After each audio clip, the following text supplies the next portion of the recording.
TalkTV.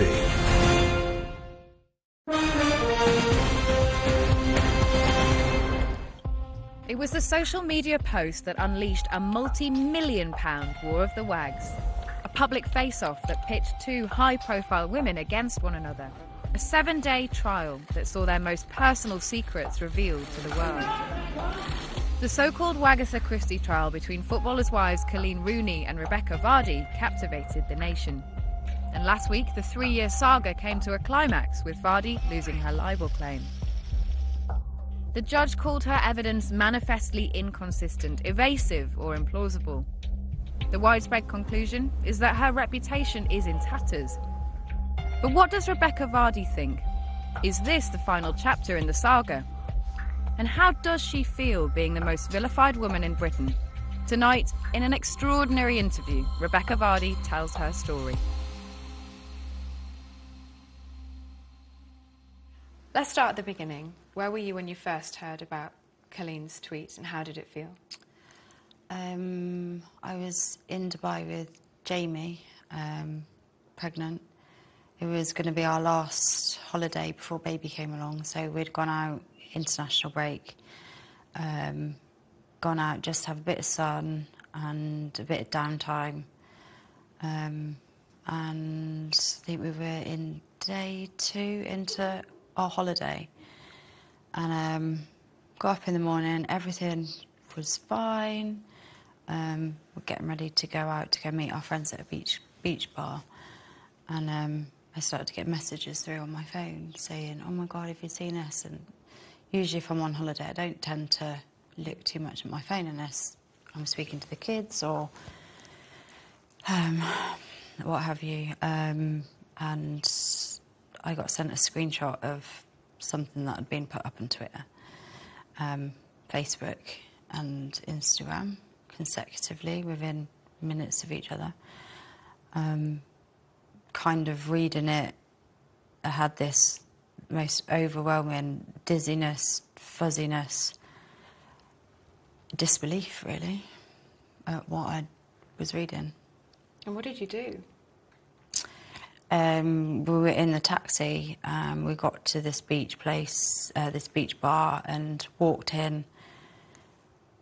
I don't know, I can't, to be fair, it was so traumatic, I can't really remember exactly what happened then, but all I remember is Jamie getting me out of there pretty quick, because I thought I was just going to pass out. Just through the biggest adrenaline rush I think I've ever experienced. And did you ring Colleen, or did you text her, or try and find out what had happened? On the way back in the car, she messaged me saying, I've tried to call you. So I tried to call her back, no answer. And then I can't remember who it was that finally got through to, if it was me or whether it was her. When I finally did speak to her, I just said to her, "Well, what on earth is this? What have you done?" And she very aggressively and callously said, you know what this is. And I really didn't. Really had no idea why she would say that and where it had come from. And that conversation wasn't very nice at all. Very odd, bizarre. Were you upset? Did you try and I was devastated. explain to her? Yeah, absolutely devastated. Because I didn't do it. I didn't do it when she first put it out there. I didn't do it, you know, all the way through this process. I didn't do it yesterday, and I still sit here today and still didn't do it. Well, we've now had the verdict, so it's been a couple of days. Yeah. Give me your reaction. How do you feel about it? I'm really disappointed. Didn't really expect it to go that way. But I think we had a judge that didn't understand the case and didn't look at everything. It feels like the judge just read what was written in the media and took on their narrative bias. I mean, the judge said that your evidence was implausible and that Colleen's evidence was truthful and honest. Do you think that's fair? No, I don't agree with that at all. I think, you know, I went into court telling the truth, and, you know, and if that is what happens to someone that goes into court and explains certain things and explains their side of the story, I felt like I was on trial for doing the most horrendous things. The judge in the end found that because you had leaked stories or given stories to the press before, that she was fairly certain that she was happy that there had been no libel. Do you think that that's a fair judgment? First of all, I have never given stories to the press. I've never leaked stories on anyone.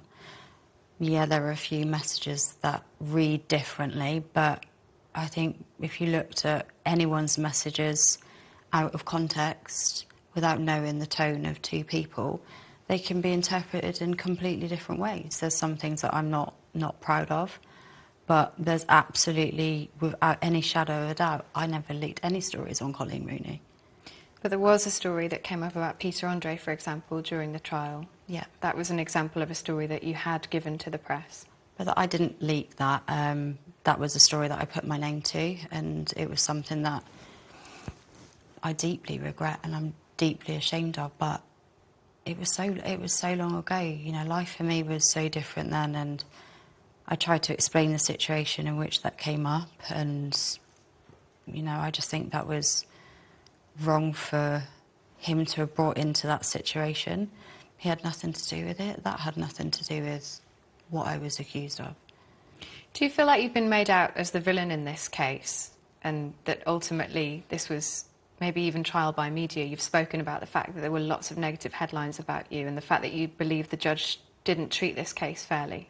Yeah, I definitely feel like I was made out to be the bad guy. Everyone, you know, has to be painted in certain lights, and, you know, unfortunately I took the character of the villain in this.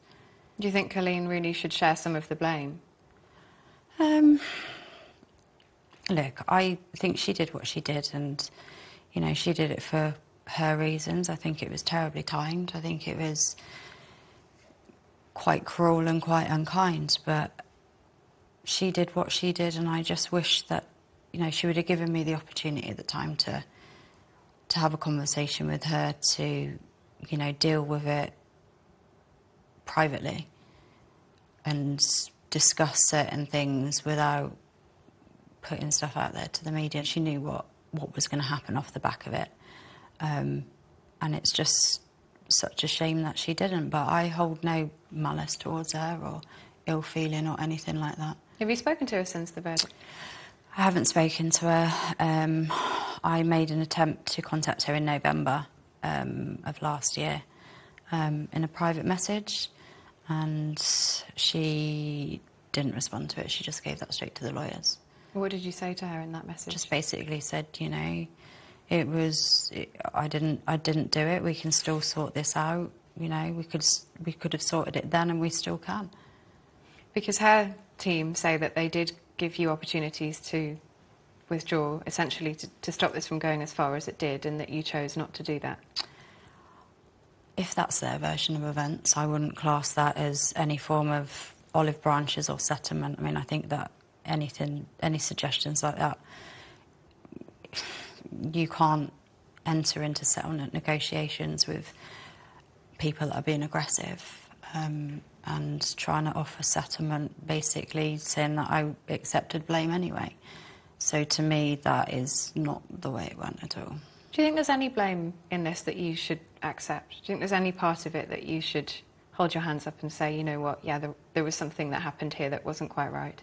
No, because I didn't do anything wrong, and I didn't do it. You know, there's lots of people that probably have given stories. You know, I still see lots of different things in the media about her, and, you know, I feel like I was enemy number one and target number one, because there's still stories running all the time. Do you think that part of this is about the fact that maybe you were aware, or you may even have had an inkling, even if you weren't fully aware, that stories were being sold because of access that you had, or stories were being given because of access that you had? I didn't even think about it in any way like that at the time. It was, people have conversations unknowingly and, you know, unintentionally talking about other people, and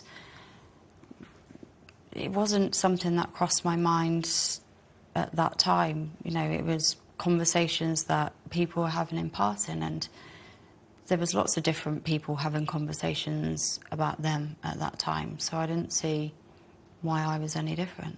Yeah, we're talking about conversations with your agent, between you and your agent. The court heard that stories from Colleen's Instagram account could only have been leaked by Rebekah or her agent Caroline Watt, with or without Rebekah's knowledge. Mrs. Justice Steyn said that Rebekah decided Caroline Watt should not give evidence, partly because she knew it would be shown to be untrue. Lawyers for Caroline said she was not well enough to appear in court. On the third day of the high-profile libel claim, the judge heard how Caroline Watt had lost her phone in the North Sea, just days after the court ruled its contents should be searched. How do you feel about her in this? You know, she wasn't part of this trial. She hasn't had to answer questions about it. It's really uncomfortable to talk about someone that has been made so ill by this from a mental health perspective, so unwell.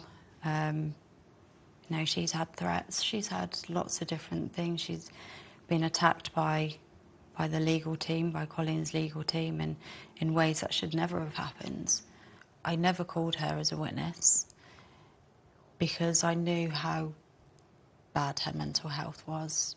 But throughout this whole process, at the beginning, at the middle, and the end, she's always reassured me that she had nothing to do with this.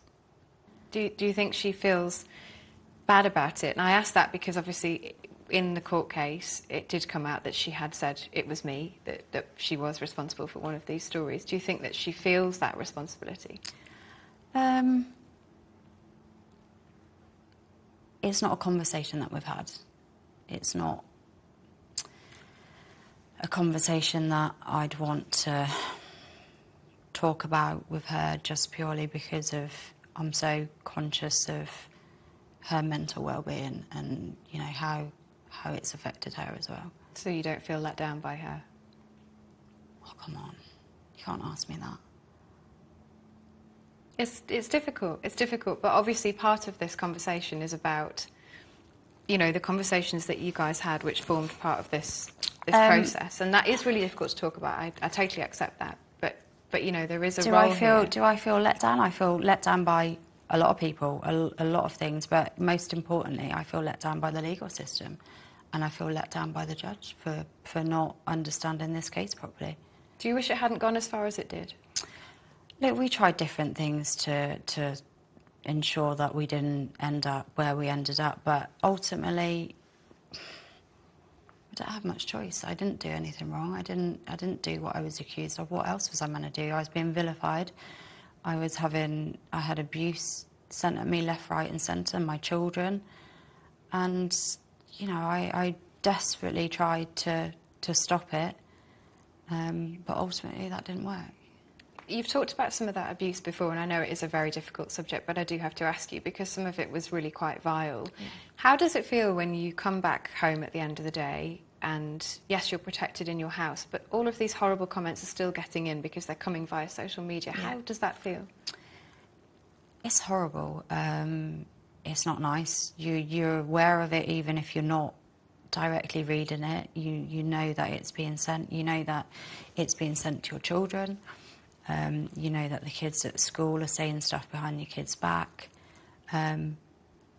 It's horrible, and it's not something that you can control. And you know, social media is a vile platform sometimes, and it's something that, you know, really needs to be addressed. And people need to be more responsible for what they're saying to other people, because some of the stuff that I received was just unforgivable on all levels. Colleen must have seen that too. She must have understood the impact that that was having on you. And this is one thing that I don't understand. You know, again, I don't hold no ill feelings towards her, but if that had been me, I would have said, you know, whatever I say that she's done, she doesn't deserve, her family don't deserve to be abused the way they are. Because if anyone's abusing her now, if anyone's sending her any horrible messages, or her family any horrible messages, they just need to stop, because no one deserves to be subjected to that sort of abuse on any level. So why do you think she did what she did in the way that she did, because it was very public. That post on social media, it did attract a lot of attention and it invited a lot of criticism. Did she have ill will towards you before? Because you two were friends up until this point. It's something that I ask myself a lot. It's something that we've asked a lot, and it's not something that we've really ever had, you know, an explanation for. But, you know, she thought she was doing the right thing, and I suppose you can't take that away from someone when they think they're doing something that they truly believe in. Do you think she could have been jealous of you? Jealous of what?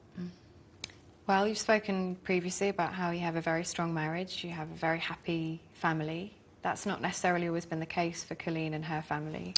No, and I feel sorry for her in terms of the press that she's been subjected to, the constant spotlight on her marriage, the constant speculation. But I can't comment. I wouldn't talk about anyone's marriage. That's something for them, and, you know, I can only comment and focus on me and what I've got. And, you know, I have a happy marriage and I am happy with my husband, and we love each other dearly. How hard has it been on your marriage? Because for even the strongest couple, it must have been a really trying couple of years.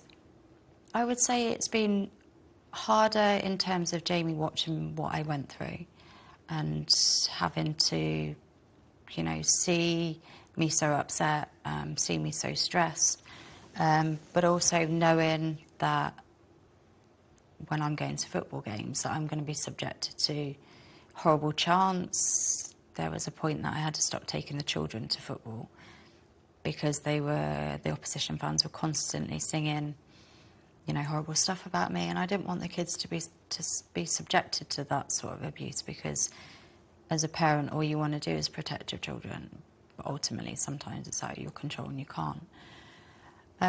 So that was the hardest part for us, was dealing with the repercussions of the accusation.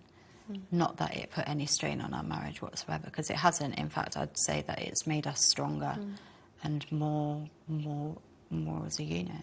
He must have seen you at some really low points. That must have been really difficult for him. Yeah, definitely. I mean, he was in hospital with me when I got taken into hospital with kidney stones, when I was really poorly, when I was at the lowest of my lows with the stress and the anxiety and just not wanting to even function, even get out of bed in the morning. I mean, you know, I think for any partner to see their wife or husband like that is just, you're at a loss. Coming up. Was there ever a point where you just thought, God, I cannot do this anymore? I'm just done. You're watching the News Desk special, Rebekah Vardy. On TV, on radio, and on your smartphone. This is TalkTV. Was there ever a point where you just thought, God, I cannot do this anymore? I'm just done. There was lots of points. There was lots of points that I went through feeling didn't even want to be here anymore. It was like the worst feeling, but at the same time having those feelings, feeling that I shouldn't be feeling that, because to me that was being a failure, and that was not an option for me to be seen to be like that, for the kids' benefit more than anything.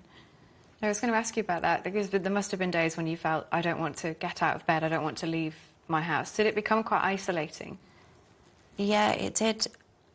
But then I blame myself for that isolation, because I think when you're going through this without being pregnant might have been a different thing. But then you add all the pregnancy hormones into everything, the emotions that come from that. I was trying to be mum to the kids, to 4 children that were here, and I had to try and protect my baby as well, because I'd been told in no uncertain terms if this stress didn't calm itself, there was a real high probability that I was going to go into preterm labour. And that really scared me. And from then on, I just thought, no matter how hard it gets, it can't get much worse than what it's been. So I have to now try and turn this around for the kids and be there for them, and redirecting that kind of negativity to try and turn it into a positive was something that my counsellor really helped me with, and gave me tools to be able to do that. You've seen a counsellor, you just mentioned there. But have you had to, I mean, have you been diagnosed with anything as a result of this? Have you had anxiety? Have you had to take medication? Has that been... I was on medication. I had really bad anxiety attacks. And there's probably a good chance that I will end up having to go back onto tablets. But, you know, it's nothing to be ashamed of. You know, if that helps, then, you know, I'll accept it, because I think everyone has to know their strengths and their weaknesses, and at a point where they need to ask for help, they need to ask for help. You've talked about hospital before. I mean, that must have been very difficult for you. What was the most difficult moment throughout all of this? Knowing how badly it was going to affect the kids. The kids at the beginning were having to be driven to school in cars with bin liners up against the windows because of the press intrusion here. It just went crazy. It went crazy from, you know, I was just a normal mum, and now I'm a mum. Now I was being a mum that was being called all sorts of things, you know, in the press and so on social media. And it's horrible, because for me at that time, I didn't want to leave the house. I didn't want to do anything, and I just wanted normality to resume, whatever normality is anymore, I don't know. And I felt for the kids. I felt for the ones that were innocent in this, the ones that were being subjected to things that I couldn't control. How have you explained it to the children? Because you've said before that you have a policy of complete honesty, that you are very open about everything, and there have been some really difficult moments in this case. Yeah. How have you dealt with that? So my eldest, she knows I tell her not to read stuff, but I think the more you say don't read something to a 17-year-old, the more that they just want to go and do it. And I think for her is, you know, reading stuff about her mum or seeing stuff about her mum that she knows is not true. And I sat down and I just said to her, look, in life, some people will like you and some people won't. That's just part of life, you know. You've got to concentrate on the people that love you, the people that care about you, and ultimately the people that know the truth. And that's the way I've been all the way through this. You know, don't read the press, don't do this. If you want to know anything, you've just got to come to me and we'll have that conversation. And I think it's important not to give them too much information and to shield them from some of the stuff that's going on. They're too young to understand, you know, why any of this happened. I mean, I don't really fully understand why most of it happened, but as a teenager, I can only imagine, and I just wanted to be there to support her through it. And I think, for me, that kind of got me in a situation where it pulled me out of the dark days, because I thought, yeah, this is about you, but you've got to focus on your family. You've got to help your kids, because you can't become that person that doesn't want to get out of bed in the morning, that doesn't want to go out, that is, you know, at the early stages, I didn't want to be seen, I didn't want to be you doing anything. And I thought, this can't go on. You know, you've got to get a grip and try and get back to normal. You've spoken about abuse before, but following what's happened and the high-profile nature of it, you know, do you ever get people coming up to you walking down the street? Do you ever get that kind of abuse held at you in person that you see online? At the beginning, yeah, it wasn't nice. I'd go out to the shops and, you know, someone would walk past and go, I can't believe you did that, you're disgusting, and shout things across the road and stuff like that. And that was one of the reasons I kind of started withdrawing and not wanting to go out as much. But generally, the bad abuse is mainly social media, which is why something has to be done about the way it's policed, the way it's monitored, because it's wild, absolutely wild. There are some people who say that because you live your life on social media, many people do, but particularly celebrities, high-profile people, and there's an element of that you bring on yourself. What would you say to those people? Yeah, I don't understand that narrative, because I post pictures on social media because it's a way of me controlling what I want to put out there, what images of my kids I want to put out there, not going to a football game and have a photographer taking pictures of, you know, the kids or or me, or, you know, and it's a way of allowing people to have a bit of an insight into your life, because people do like to see, you know, and but retaining that control. What is it that makes you want to show people into your life? Because I feel like if I don't, someone else is going to do it for me. And it's always been that way, and, you know, and that's the reason I first started doing interviews, was because so many lies were coming out about me, so many things were being said that are so negative and so false, and the whole image about me that was being portrayed was just a total lie, that I just decided, well, I either sit back and accept this, which I was never going to do, or I was going to fight, and I was going to put my events out there, what I wanted out there, what the truth was. Did you think part of the reason why you've taken this so far is because of that control? You need to have that control? No, because I was out of control with this. I didn't have any control over this situation whatsoever. It was a way of me taking back, or trying to take back, what I was wrongfully accused of, and trying to deal with that situation. Is there any part of you that regrets this whole process, that wishes at the very start that you could have found a way between you and Colleen to just stop it from ever going to court? Oh my God, yeah, definitely. I wish that, hindsight's all well and good, isn't it? But I wish you'd just picked up the phone and just had that conversation.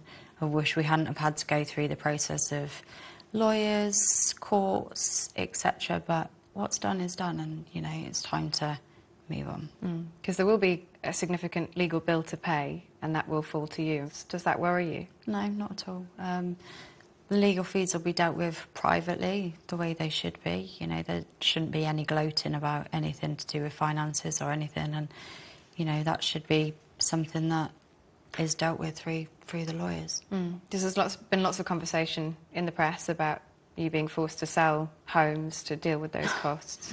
And... yeah, there's been lots of things about lots of stuff, but I don't read the press. I've taken a decision not to read anything.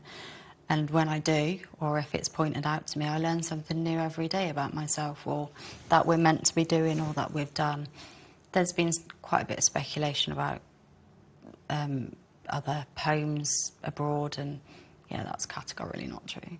That must be a really strange feeling, to read a newspaper and think, that just didn't happen.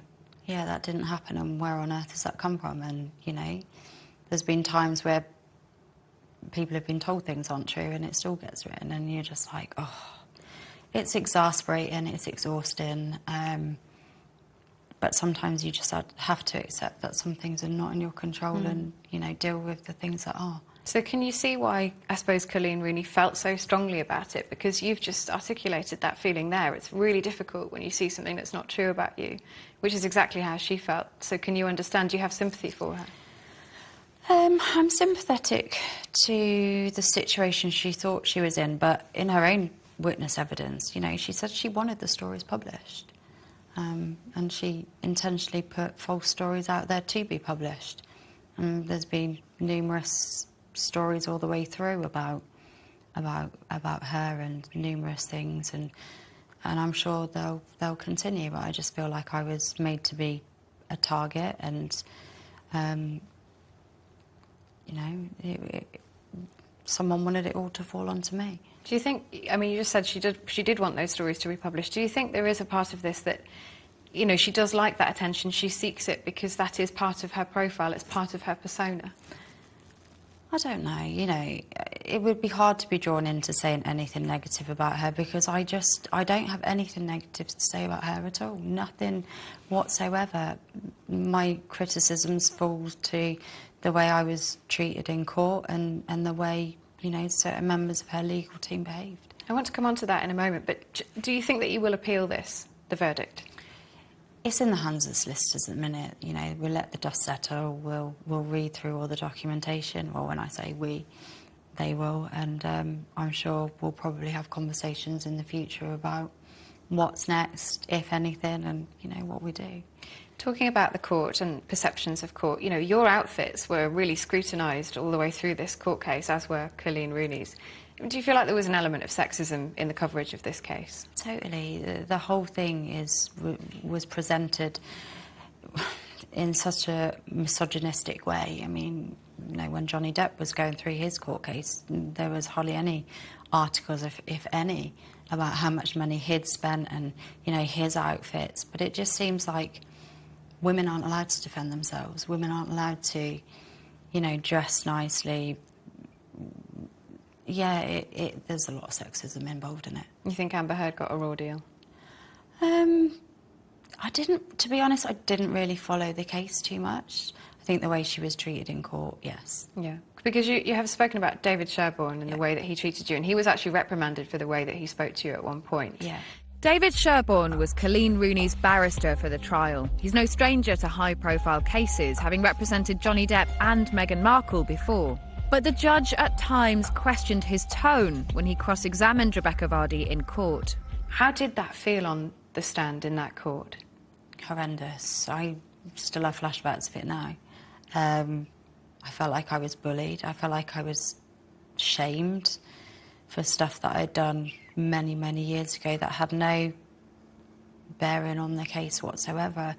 And I feel like I wasn't given an opportunity to answer the questions the way they should have been put to me. But, you know, that was obviously the way he wanted to go with it. And, you know, yeah, it wasn't a nice experience at all. He was making the point in court that if you were going to sue for libel, your character is in question, and that's why he brought those things up. That's why he brought up questions about previous stories. Yeah. Can you see why he would do that? No, not in the way he did. You know, it should have been based on what the accusations were. I mean, I was always threatened from day one with their legal team that if I was to pursue this, that I would be character assassinated. That was always a threat. They told you that? Yeah. So I knew to some extent, you know, what they were trying to do to me, the stuff that was being put in the press, and, you know, having to read the defence firsthand in the Daily Mail. We didn't read it through my solicitors, I read it through the press. And what do you think that says about the other side? I don't know. I'll leave that to be open to interpretation. Coming up, I think he wanted to make me cry. I think that was the ultimate goal. you're watching the News Desk special, Rebekah Vardy, Colleen and me. What was the most distressing moment for you during that case? I think the most distressing moment was probably we having to talk about the abuse. But the way it was handled was, it was brought in at a time where it was clearly brought in to cause maximum distress to me, to make me feel vulnerable and confused and, you know, upset. I think he wanted to make me cry. I think that was the ultimate goal, was to see me upset. Why do you think he wanted that? I don't know. The judge in this case said that she believed that you didn't understand or couldn't fully contemplate your role in all of this, that you are essentially in denial about it. Do you think she's right? No, definitely not. You know, I wouldn't have pursued this for as long as I had if I'd, you know, given stories to the media. I mean, anyone who thinks anyone would put themselves through what I've been through with this, knowing all along that they were responsible, is just insane. Yeah, that's the question, isn't it? That a lot of people have. They don't understand why you would continue down this road. I mean, were you ever warned by your legal team that this is not going to go your way? You need to stop. No, because they knew I didn't do it. And that is the exact reason that I carried on for as long as I did. And I will say that till I'm blue in the face. I did not do it. Mm. Did Jamie ever say, you know, I can't watch this anymore, enough? No, he was always fully supportive. You know, he was 110% behind me. In fact, he encouraged me because, you know, as did I. He read the documents. He saw what I went through, and he knew what I was facing, and he fully encouraged me to do it. There were some fairly nasty messages that came up in court between you and your agent that were read out, obviously that Colleen heard, that lots of people that know you heard. How do you feel about those? Look, I think most people, if you went through their private messages on WhatsApp, you'd find something in them talking about things that shouldn't be made public, that, you know, was not fit for public consumption. And yes, I do swear. I'm not going to apologise for that. And we say things sometimes in messages that are taken out of context. And unless you read the full messages, you don't really understand people's personalities. You can't just take a snippet of a conversation and, you know, make an assessment based on that. Did you apologise to Colleen for them? For what? For those messages? No. For that language? No. Do you think you ever would want to? It's something that I thought at the time, and it's, you know, I'm not going to apologise for a message that I sent privately. Mm. Do you think if there were an opportunity in the future for you two to come back together, to have a conversation, have a glass of wine, would you welcome that? Would you want to do that? Yeah, of course. You know, as I said, I don't wish her any ill feeling whatsoever. Maybe one day we'll get a coffee together. Were you good friends before this? No, I wouldn't say we were good friends. I was supportive of her when she went through situations.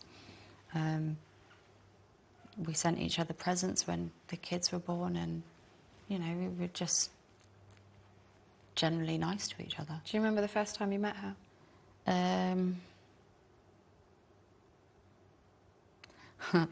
Yeah, but that's not fit for camera. Was she nice to you? Was she cold? Was she... I don't know, it was almost like, I have spoken about this in court, the first time I met her was like the new girl going into in an environment that they didn't want to accept any new people into.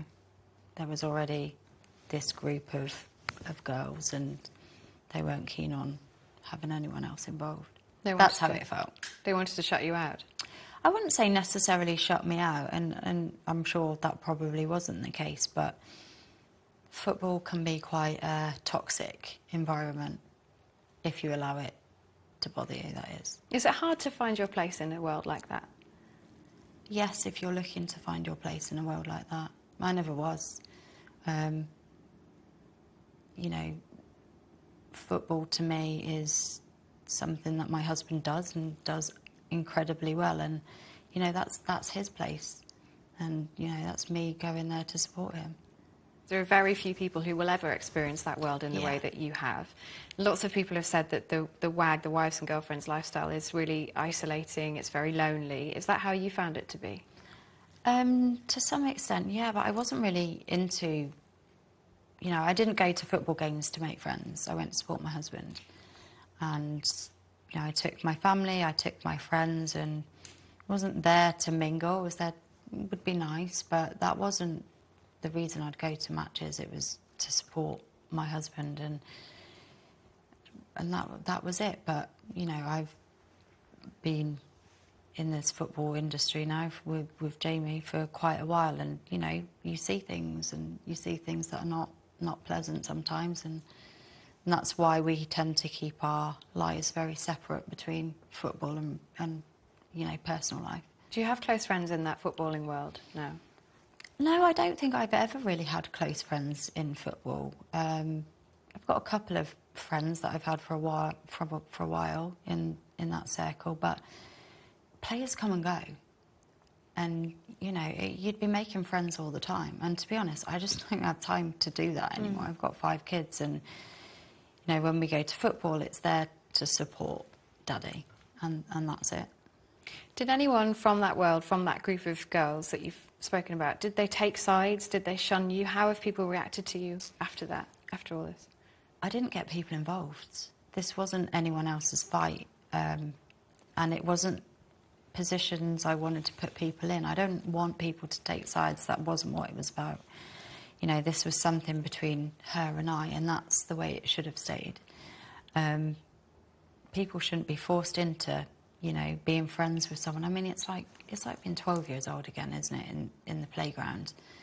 Yeah, it wasn't like that. Have you had supportive messages from people? Yeah, I've had lovely messages from people, really nice messages from people, really supportive ones, and that's nice to know. And I think when you go through hard situations, you really learn who your true friends are, and that's why our circle is so small.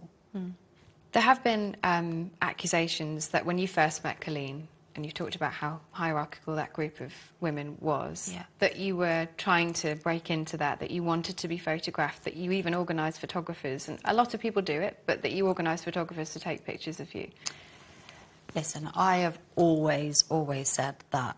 I have done set-up pictures. I do set-up pictures, but again, it's a way of controlling something that you've either got a book coming out that you want to publicise, or you're doing something that you want to publicise, and anyone in this industry that pretends they don't do set-up pictures, it's just ridiculous. If you do it, own it. You know, there's no shame in having your pictures taken, none whatsoever.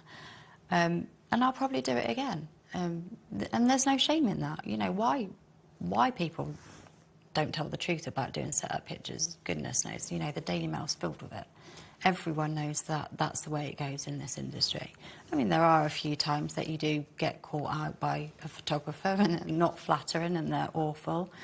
But in terms of, I mean, it's ludicrous. The whole, if you're referring back to the 2016 Euros, intentionally sitting behind someone to generate publicity at a football game when there's, in a different country, God knows how many, you know, fans are in that stadium. Goodness knows how many photographers. I mean, it would take someone to really, really know what they were doing to pull that off. But you would all have been sat in the same place because those spaces were reserved for people who were coming with the players. And how is that any different to setting up a photo? Well, you don't know where you're sitting until you pick the tickets up. But how is it different? I suppose that's what I'm trying to understand. How is it different? If you're accepting that it's totally fine to set up a photo, how is that any different? Well, one, that didn't happen. And two, you're going to be pictured anyway. Because you're in a stadium, everyone's pretty much scattered around all in that area. And why would you need to? But it wouldn't have been a big deal to have done it. Because... No, and if I had, I would have said I had.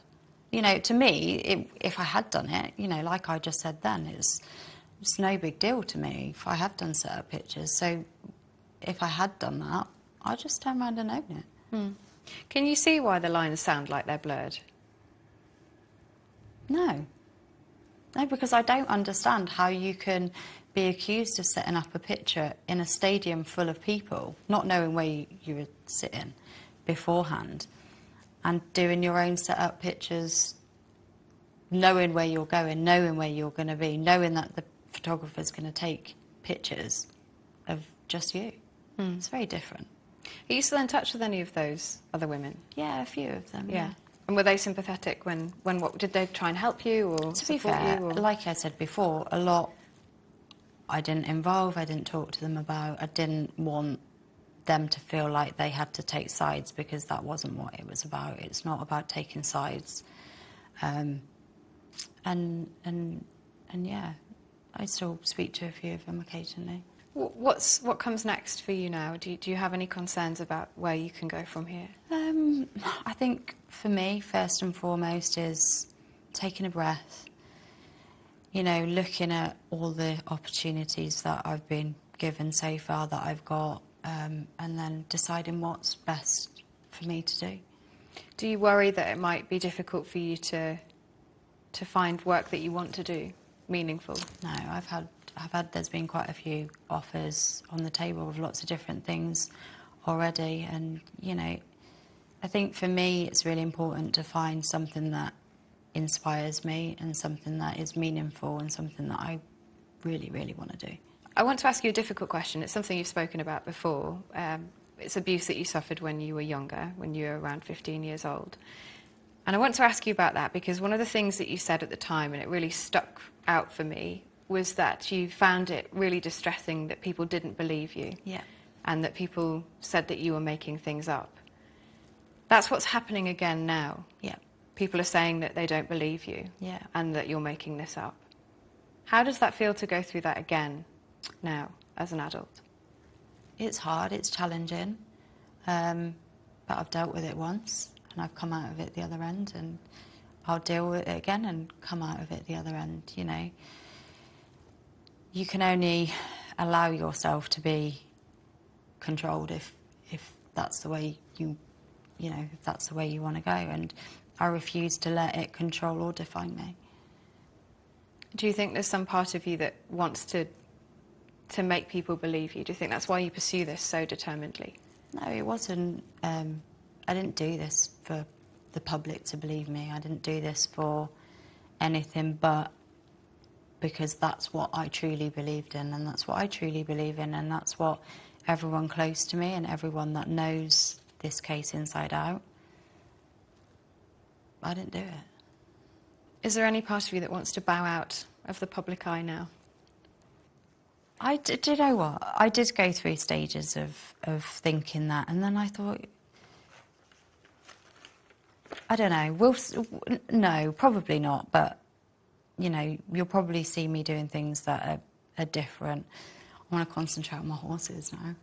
My horses and the kids and, you know, rebuilding all that kind of lost time that I've had dealing with all this stresses and stuff, and re-channeling and refocusing and putting my energies into doing positive things now. What would your message to Jamie be, given his support throughout this? You made me cry. I don't know, it's a tough one. It's quite a private one as well. But I think it would just probably be, you know, thank you for just supporting me through everything. And not just him, but the kids. I'm going to end on a lighter note. Okay. The Lionesses, Yeah. they won.